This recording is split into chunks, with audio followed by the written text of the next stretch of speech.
Hello everyone शांति पाठशाला को मु आपण मानंकु स्वागत जनाउछि।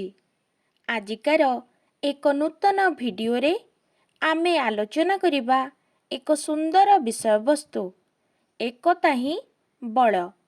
जदि एबे पर्यंत आपण चैनल टी को सब्सक्राइब करि नाहंती तेबे सर्वप्रथमे सब्सक्राइब करिनियंतु एवं पाखरे थिबा बेल आइकन टी को प्रेस करि दियंतु जहा द्वारा सर्वप्रथमे आपण वीडियो गुड़िकर नोटिफिकेशन पाई परिबे।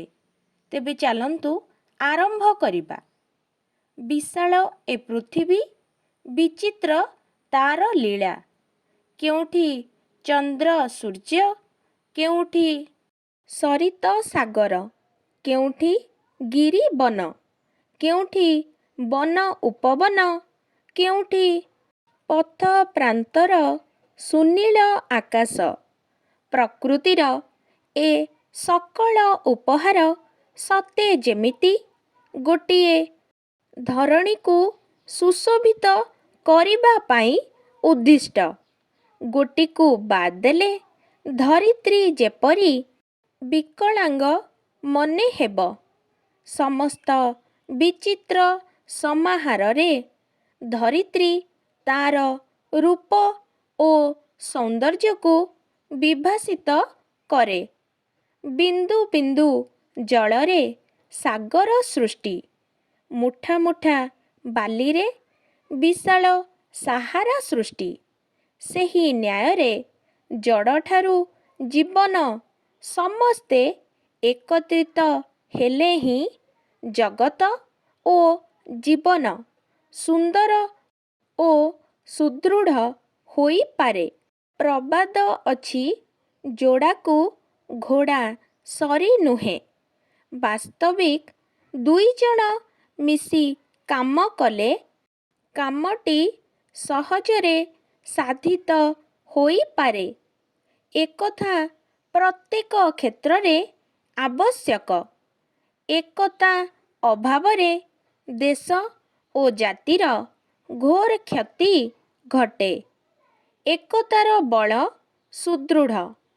एहा अधिकंतु उपलब्धि करा जाए देश विपद ओ असुविधार सम्मुखीन हेला बेले, बहिशत्रु आक्रमण बेले एकत्रित होई मुकाबिला न कले शत्रु देश को कबलित करे। अग्नि व्युत्पात बेले एकत्रित होई मुकाबिला न कले निया को दमन करा जाई पारिब नाही, जहाँकि बहु धन जीवन को भस्मीभूत करी दिए। बन्या जल को एकाठी होई बांधी न रखिले बन्यार प्रकोपरे जनजीवन विपन्न होई पड़े। सेहीपरि कौनसी कार्यानुष्ठान किंबा मांगलिक कार्ୟରେ एकतार आवश्यकता विशेष भावे उपलब्धि करा जाइथाए। विवाह, व्रत, धार्मिक कार्य, सभा समिति एवं उत्सव आसर गुड़िकरे बहु लोकंक साहाय्य ओ सहयोग दरकार पड़े। मिलीमिशी कार्य करिबा द्वारा ए सकल कार्य मध्य सुचारू रूपे संपादित होई पड़े। जणे व्यक्ति एहा एकाकी साधन करि पारिब नाही, चेष्टा कले मध्य दोष त्रुटि रही कार्य क्षेत्र रे विशृंखला सृष्टि हेब। अतएव एकतार आवश्यकता अपरिहार्य।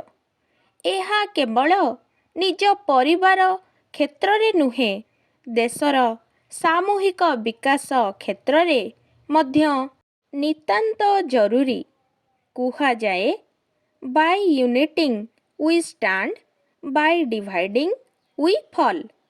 महुमाछी माने एकाठी होई विभिन्न वन उपवनरु बिंदु बिंदु ରସ ଆଣି ମଧୁଚକ୍ରରେ ସଞ୍ଚୟ କରନ୍ତି।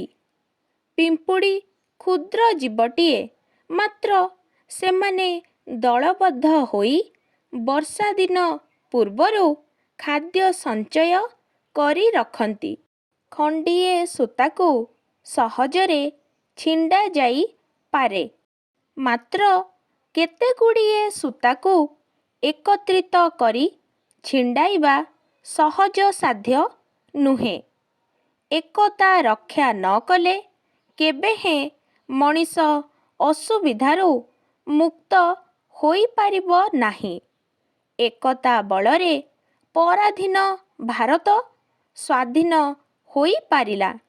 ଅତଏବ ଜୀବନର ପ୍ରତ୍ୟେକ କର୍ମକ୍ଷେତ୍ର ଏକତାର ସୂତ୍ରରେ ବନ୍ଧା ହେବା ଉଚିତ। ଏକତାର ଅଭାବରେ ଦେଶ, ଜାତି ଓ ଜୀବନ ଘୋର ବିପଦର ସମ୍ମୁଖୀନ ହୁଏ।